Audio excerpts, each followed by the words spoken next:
भगवान की माखन चोरी की लीला भी अप्राकृतिक थी। इन गोपियों की तपस्या अत्यंत कठोर थी। इनका प्रेम बहुत व्यापक था। इनकी लगन इतनी सच्ची थी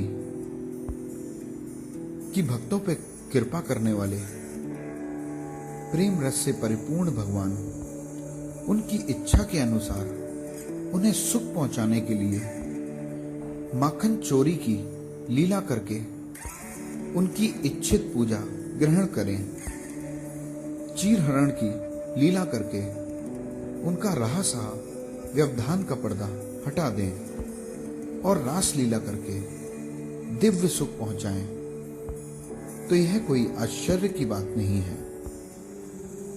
भगवान की नित्य सिद्ध और उन्हीं का रूप के अतिरिक्त बहुत सी गोपियां और भी थीं, जो अपनी महान तपस्या के फलस्वरूप भगवान की सेवा करने के लिए गोपी रूप में अवतीर्ण हुईं। उनमें से कुछ पूर्व जन्म की देव कन्याएं थीं, कुछ श्रुतियां, कुछ तपस्वी ऋषि थे और कुछ अन्य प्रेमी भक्तजन। इनकी कथाएं विभिन्न पुराणों में मिलती हैं। वेदों को ही श्रुति कहते हैं और उन वेदों के श्लोक निरंतर परमात्मा का वर्णन करते रहने के पश्चात भी उन्हें साक्षात रूप से प्राप्त नहीं कर पाती। वे गोपियों के भगवान के साथ दिव्य रसमय विहार की बात जानकर गोपियों की उपासना करती हैं और अंत में स्वयं गोपी रूप में अपने को बदलकर भगवान श्री कृष्ण को साक्षात अपने प्रियतम के रूप में प्राप्त करती हैं। इनमें मुख्य श्रुतियों के नाम हैं उद्गीता, सुगीता, कलगीता, कलकंठिका और विपंजी आदि। भगवान श्री राम अवतार में उन्हें देखकर मुग्ध होने वाले सिद्ध ऋषिगण, जिनकी प्रार्थना से प्रसन्न होकर भगवान ने उन्हें गोपी होकर प्राप्त करने का वर दिया था, वे ऋषि मुनि भी ब्रज में गोपी के रूप में अवतीर्ण हुए। इसके अतिरिक्त मिथिला की गोपी, कौशल की गोपी, अयोध्या की गोपी और जालंधरी गोपी आदि गोपियों ने बहुत गहन तपस्या कर भगवान से वरदान पाकर गोपी रूप में अवतीर्ण होने का सौभाग्य प्राप्त किया था। पद्म पुराण के पाताल खंड में बहुत से ऐसे ऋषियों का वर्णन है जिन्होंने कई कल्पों की बहुत कठिन तपस्या करके गोपी रूप प्राप्त किया था। उनमें से कुछ के नाम निम्नलिखित हैं। उग्रतपा नाम के ऋषि, उन्होंने कई वर्षों तक भगवान श्री कृष्ण का ध्यान और तपस्या की थी। करीब 100 कल्पों के बाद वे सुनंद नामक गोप की कन्या सुनंदा हुए। एक सत्य तपा नाम के मुनि थे। वे सूखे पत्तों पर रहकर दशाक्षर मंत्र का जाप और श्री कृष्ण का ध्यान करते थे। वे 10 कल्प के बाद सुभद्र नामक गोप की कन्या सुभद्रा हुए। हरिधामा नाम के एक ऋषि थे जिन्होंने काफी लंबे समय तक निराहार रहकर भगवान श्री कृष्ण का ध्यान किया। 3 कल्प के पश्चात वे सारंग नामक गोप के घर रंगवेणी नाम से अवतीर्ण हुए। जबाली नाम के एक ब्रह्मज्ञानी थे। उन्होंने एक विशाल वन में विचरते विचरते एक तेजस्विनी युवती को कठोर तपस्या करते देखा। वह बहुत सुंदर थी। जबाली ने बड़ी नम्रता के साथ उस युवती से पूछा, तो वह युवती बोली, मैं ब्रह्म विद्या हूं जिसे बड़े बड़े योगी सदा ढूंढा करते हैं।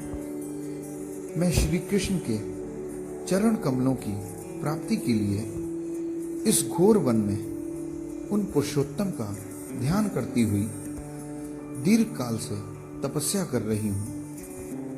मैं ब्रह्मानंद से परिपूर्ण हूँ और मेरी बुद्धि भी पूर्ण तृप्त है, परंतु श्री कृष्ण का प्रेम अभी मुझे प्राप्त नहीं हुआ, इसलिए मैं अपने आप को शून्य देखती हूँ। ब्रह्मज्ञानी जबाली ने उसके चरणों में गिरकर दीक्षा ली और व्रज की गलियों में विहरने वाले भगवान का ध्यान करके एक पैर पर खड़े हुए बहुत कठोर तपस्या की। 9 कल्पों के बाद प्रचंड नामक गोप के घर पर वे चित्रगंधा के रूप में अवतीर्ण हुए। कुशध्वज नामक ब्रह्म ऋषि के पुत्र शुचिश्रवा और सुवर्ण देवताओं के समान थे। उन्होंने शीर्षासन करके हुइंग मंत्र का जाप करके उन्होंने 10 वर्ष की उम्र से भगवान श्री कृष्ण का ध्यान करते हुए घोर तपस्या की। कल्प के बाद वे ब्रज में सुधीर नामक गोप के घर प्रकट हुए। इसी प्रकार बहुत से ऋषि मुनियों और परम भक्तों ने घोर तपस्या करके गोपी रूप प्राप्त किया। भगवान के लिए इतनी घोर तपस्या और इतनी लगन के साथ कल्पों तक साधना करने के लिए अपने शरीर की भी सुध ना करके गोपियों का स्वरूप प्राप्त किया। उनकी अभिलाषा पूर्ण करने के लिए ही भगवान मनचाही लीला करते हैं। रास लीला के प्रसंग में स्वयं भगवान ने ही गोपियों से कहा है, हे गोपियों, तुमने लोक और परलोक के सारे बंधन काटकर मुझसे निष्कपट प्रेम किया है। यदि मैं तुम में से प्रत्येक के लिए अलग अलग अनंत काल तक जीवन धारण करके तुम्हारे प्रेम का बदला चुकाना चाहूं तो भी नहीं चुका सकता। मैं तुम्हारा ऋणी हूं और ऋणी रहूंगा। भगवान श्री कृष्ण जिन महान गोपियों के सदैव ऋणी रहना चाहते थे, उनकी इच्छाओं को पूर्ण करने के लिए भगवान की लीलाएं करना तो स्वाभाविक ही है। गोपियों का तन मन धन सभी कुछ भगवान श्री कृष्ण ही थे। वे घर में जीती थीं तो श्री कृष्ण के लिए, संसार में रहती थीं तो श्री कृष्ण के लिए, और घर के सारे काम करती थीं तो श्री कृष्ण के लिए। उनकी योगी दुर्लभ पवित्र बुद्धि में भगवान श्री कृष्ण के सिवा कुछ भी न था। श्री कृष्ण को सुखी देखकर ही वे सुखी होती थी। प्रातः काल से निद्रा टूटने के पश्चात रात को सोने तक जो कुछ भी करती थी, वह सब कुछ भगवान श्री कृष्ण की प्रीत पाने के लिए तो करती थी।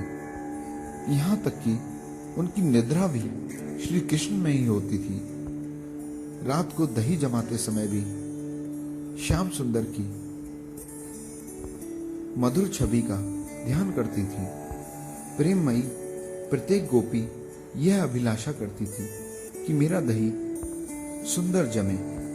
श्री कृष्ण के लिए मैं बहुत बढ़िया मक्खन निकालूं और उसे ऊंचे छींके पर रख दूं, जिससे श्री कृष्ण के नन्हे हाथ उस पर आसानी से न पहुंच सकें। फिर मेरे प्राणनाथ श्री कृष्ण अपनी मित्र मंडली के साथ हंसते और मुस्कुराते हुए मेरे घर में प्रवेश करें, माखन लूटें और अपने सखाओं और बंदरों पर लुटाएं।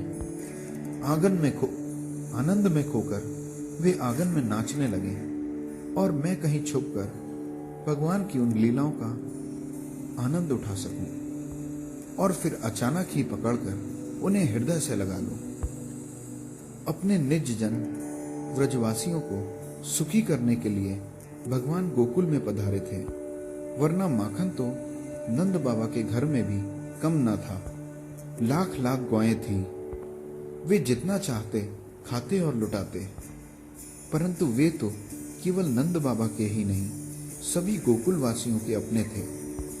वे सभी को सुख पहुंचाना चाहते थे। गोपियों की लालसा पूरी करने के लिए ही वे उनके घर में जाते और चुरा चुरा कर माखन खाते। यह वास्तव में चोरी नहीं है, यह तो गोपियों की पूजा पद्धति का भगवान के द्वारा स्वीकार करना था।